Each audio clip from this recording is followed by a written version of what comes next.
if you ask a quantum computing researcher, when we will have quantum computer, they would tell you it's 10 years away. You would get the same answer back in the early 2000, and you get almost the same answer today. But there is a difference. At that time, 10 years was the shortest time. It was the lower bound. But when people talk about 10 years today, that's more of an upper bound. We don't expect to wait more than 10 years. So the answer is the same, but the context around its meaning has changed? It's an interesting one, isn't it? And when you hear that clip later from my interview with Dr. Masoud Mohseni, it'll probably make a little bit more sense when it's in context. But we are returning to the nice, simple, and very easy to understand topic of quantum computing today, right? Yes, Sam, we absolutely are. I'm Michael Bird. I'm Sam Jarrell. And welcome to Technology Now from HPE.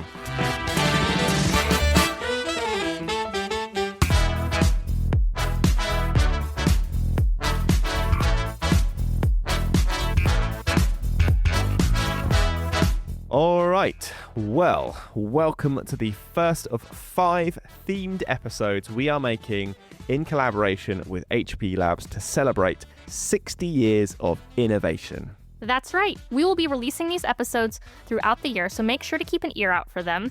We are going to be exploring some of the most interesting and influential research that has happened and is currently happening at HPE Labs, and how this could impact all of us, businesses, organizations, and everyday people. For this, our inaugural episode, we are going to be diving at the deep end with, as you probably realized, quantum computing. Now, a few months ago, we did a sort of quantum computing 101, which we'll link to in the description. So today, we are looking not at how the computers physically work, but more importantly, how they can be used in practice. Because these things aren't cheap, right? I can't imagine there's much point in building a quantum computer if you can't actually link it up to your regular infrastructure and use it. Very much so. And figuring out how to effectively integrate quantum computing into high-performance computing, or AI, is something that is being studied extensively at HPE Labs. So, to find out more about how a quantum computer could be integrated into our modern-day infrastructure, as well as the newly formed Quantum Scaling Alliance, I spoke to Dr. Masoud Mohseni. Now, Masoud is a senior distinguished technologist and director of HPE Quantum at HPE Labs. And before we got into the weeds of discussing quantum computers themselves, I wanted to know a little bit more about Masoud and what attracted him to studying quantum computing in the first place.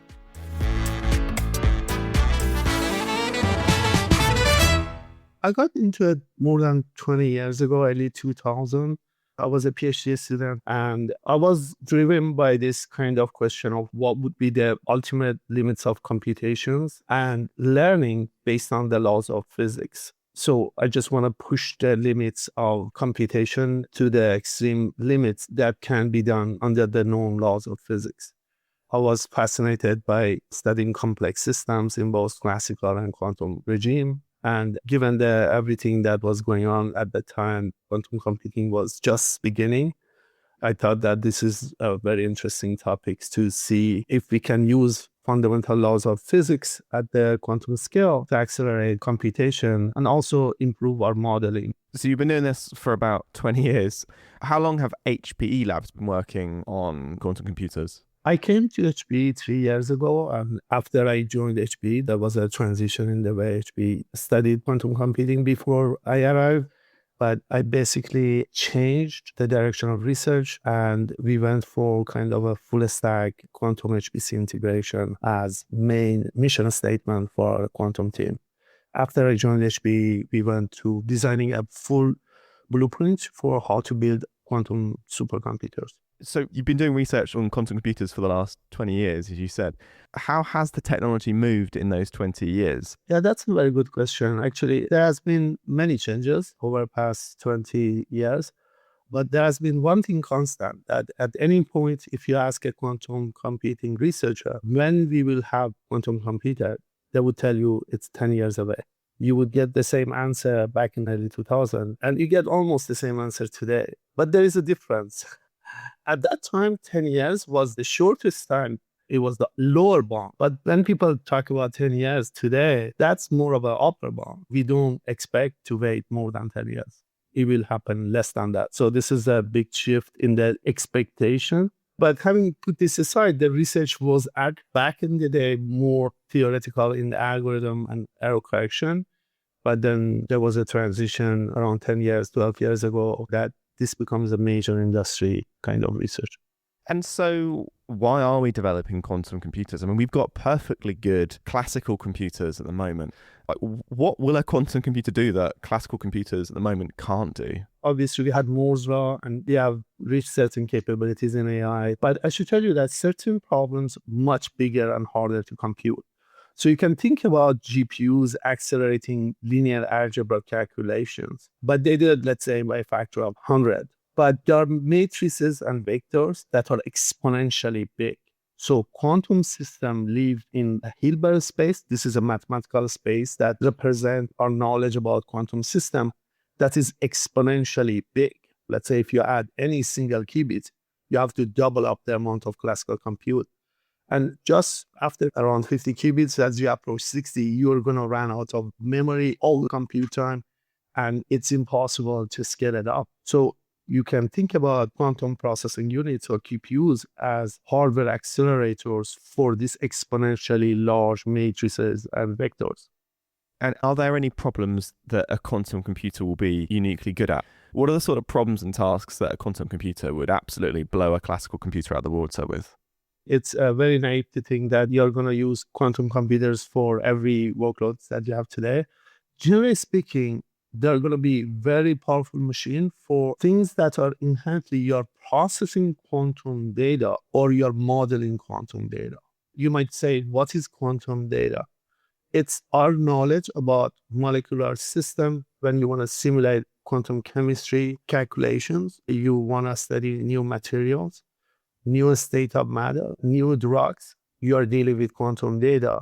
And those are going to sit behind an exponential wall for classical computers as we know it. What sort of industries will be the first to acquire and use quantum computing? Yeah, so would be the industries that would have to come up with new materials. Pharmaceutical companies make it for new batteries, new solar cells, when you want to study nuclear fusion. So if you model them or try to understand them purely classical, you would have very poor model or calculations would blow up exponentially. And you mentioned error correction. Is this where physical qubits and logical qubits come in? Yes. So people usually discuss physical qubits because they're larger, but usually it depends on the code you use. There's a 10x overhead going from physical to logical qubits. Logical qubits, why you need them? Because you need to introduce redundancy such that the noise can be detected and corrected. So basically you encode one bit, let's say, into 3 bits, like a repetition code. And this is known in classical computing as well. But for quantum, it's more complicated because you have to correct for not only this kind of classical noise, but there are quantum noise because you're kind of messing up the quantum coherence or phase of the quantum computer. And that's harder to detect.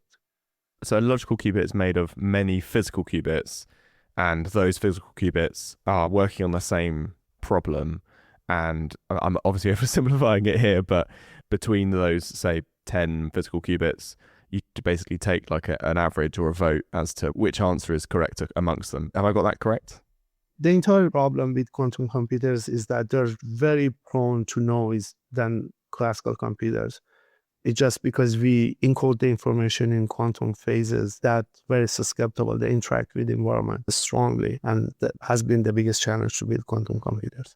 So we've talked about some of the applications for quantum computers, and they all sound like the sort of problems that people have said AI is going to be fantastic at these sorts of things. So would we run AI on a quantum computer? What we are going to face in future is that quantum and AI are going to be integrated and being basically complementary approaches to simulate and model. They're not going to be competing. Basically, a three-way integration is happening. There's an integration of quantum with HPC, but then AI has to be integrated with HPC systems. there are certain kind of contribution from AI at the lower layer of a quantum supercomputer. You need AI or lower layer of a stack to help with the real-time calibration, real-time control, and real-time error correction. You also need it for workload management. At the higher layer of the stacks, though, for example, for lead drug candidates, where you have certain chemical compounds that you don't know if they're good or bad, there are ways to either simulate this or do some experiments in the lab. Experiment is very hard, could take years, it's very expensive. So ideally, you want to actually simulate them and exclude some of the bad ones. But the simulations are exponentially hard. So you can run those simulations on a quantum computers and generate high quality synthetic data. And that could be fed into a classical ML pipeline. And so at the higher layer of the stack, actually quantum computers can enable even classical ML. This concept of a quantum computer being an accelerator for a high performance computer, is that what we're talking here? Yes, exactly. If you look at what would be the first application of quantum computers, this kind of workload are being currently run at some of the DOE national labs and various supercomputers that most of them actually produced by HPE. But some of the workload, you say this sub-problem is just too quantum. So I want to offload it to a quantum computer to have like an interplay. So it's in the current pipeline, it's much easier to start bringing quantum computers to prime time by deploying them on the current HPC infrastructure. And that's the reason why HPE Labs is investing in this.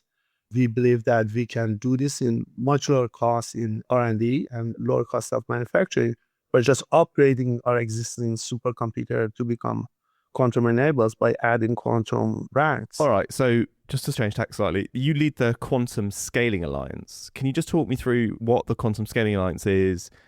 So Quantum Scaling Alliance is founded by HPE, and basically I co-founded this with John Martinez, who as a Nobel laureate was actually awarded Nobel Prize for his pioneering work on quantum superconducting processors in the study macroscopic quantum states.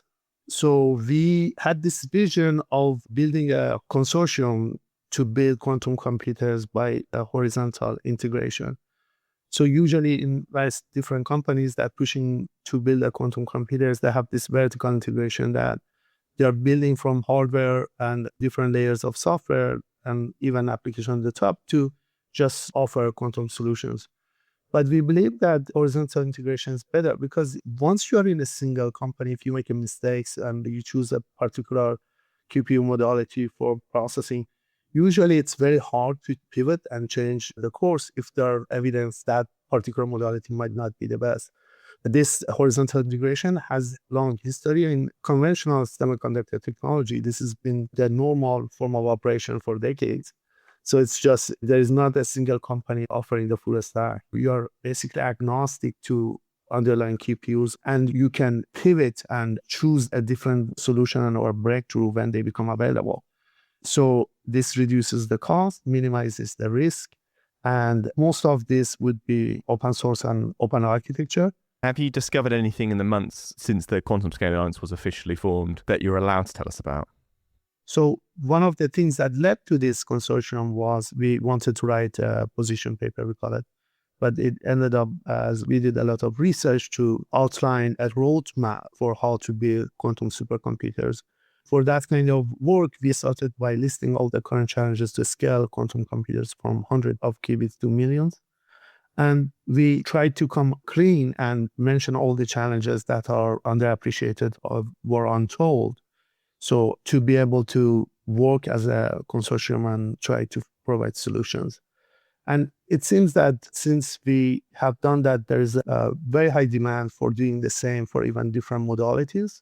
Like we provided the blueprints for quantum computers based on superconducting qubits, but you can do the same for, let's say, neutral atoms or trapped ions or spin-based qubits. These are top-tier candidates. And so there's a good traction across the industry for identifying the challenges and mentioning them publicly rather than staying close within a particular company or startup. We cannot solve problems that we have not acknowledged their existence. Okay, how long do you think it will be until we have a functioning, useful quantum computer? It depends what do we mean by functional or practical computers. My definition would be quantum computers relevant for practical application when the news of solving something on quantum computer, that the solution that it provides is more important than it was using quantum computer to arrive at the solution. So I think that kind of applications, you could say, could be as far as like 5 years to 10 years. It just based on the progress today. If we get to tens of thousands of physical qubits, which corresponds to a few hundred logical qubits, I can see practical application that in some form of quantum chemistry calculation on RSA factoring, that could become possible. I could keep asking you questions about quantum computers. Maybe we'll follow up with another episode. But thank you so much for your time. It's been an absolute pleasure speaking to you on Technology Now. It's been a pleasure having this chat with you, and thanks for the invitation. I think it's fascinating that he already brought up the time horizon of like the 10 years, but then even like the useful applications are only about 5-ish years out as well. So to me, this is like very much an inevitability, but I still think that people themselves are going to be caught up in exactly what he sort of flagged. Did a quantum computer do it, or did it make sense to actually use a quantum computer? This is the same issue we have with AI right now, right? Where it's like AI for the sake of AI. But it feels like there's so much talk about quantum computing in the last 6 months or so. I mean, certainly we've talked about it quite a lot on the show. It feels like momentum is building. Quantum computing doesn't just feel like this thing it'll be nice and the researchers will use it. It's going to impact us in our daily lives. You've talked about post-quantum cryptography, and here we're talking about actually drug discovery and things like that. So it feels like momentum is building. I think there's probably cynicism across industries, but I think people probably underestimate how hard it is when they hear like the qubit counts. The fact that you might need 10 physical qubits for just one logical qubit purely to deal with noise shows why the scaling, it's a massive challenge, right? That's why there's things like the Quantum Scaling Alliance, right? I understand too the frustration of hearing it's 10 years away, it's 10 years away, but that 10 years feels very inevitable now. Yeah. I'm glad you said inevitable, because I liked the quantum AI and high performance computer integrated. It sort of feels like it's a sort of a superhero team up, doesn't it? It sort of feels like we're going to have quantum AI and high performance computing, they're all going to work together, and we're going to have this. We're going to be solving some awesome problems with it. Do you think we will have like our AI moment, like when AI hit the mainstream and then it just accelerated from there? Do you think we're going to have that with quantum computing? I think it depends, because this isn't like a new laptop, right? So there's not really like everyday consumer grade quantum computers, I think, that are going to be available for people the way that LLMs are. But I think if there are large, commonly known organizations that start talking about they're using it and then what are the outcomes that they have, it will naturally kind of have a little bit of a moment. I feel like I'm slowly wrapping my head around a quantum computer and why we need physical qubits and logical qubits. I mean, understanding it from like an error correction perspective is starting to make sense to me. And now I sort of understand why this is becoming such a complicated problem. We may already have qubits, but actually you'll need thousands, tens of thousands, millions of qubits to actually do something useful with it. Honestly, I appreciated learning how open the work on this is, because I didn't realize that it was sort of like open source to some degree to solve some of these hard problems. To me, when I think of like quantum computing, I think of something like, I don't know, very secretive to some degree. I agree with you. And I really actually enjoyed the conversation around how quantum and AI potentially will work together, because I really struggled to wrap my head around like, well, the things that we say that quantum's good at is also things that we sort of said that AI is good at. So play to the quantum strengths, like the sort of simulations, the chemistry bits of it, and then play to AI strengths. So you talked about using it to synthesize data. And so actually they can sort of work in partnership to do things a bit faster. They're complementary, not competitive. And so quantum helps basically generate high quality data for those problems. And then AI sort of helps with the control and calibration and maybe even deciding which problems actually warrant using a quantum level system versus just your traditional setup, which is still very powerful. I think you're right. Now, Sam, while Masoud mentioned the length of time it could take until we have a useful quantum computer which could be used in industry, one thing we didn't cover in much detail was the negative consequences to our security that could also be realized. So I wanted to finish off by asking Masoud a question we ask of all of our quantum guests. How long will it be until we have a cryptographically relevant quantum computer? And his answer will bring us back in a nice closed loop, if you can still remember the start of the episode. People usually assume that that's going to be needing tens of millions of qubits for RSA integer factoring, let's say 48 bits integer. But there are certain protocols that the integers that you need to factor is smaller. And so that number reduced in a series of publications over the past year to under 1 million, and then some claims of around 100K physical qubits. I should mention that there are some assumptions in those studies where the noise models are not realistic, so it might be a little bit too optimistic. But if we have with hundred thousands of physical qubits, it's not impossible to think about cryptographic applications, and that could happen within next 5 to 10 years.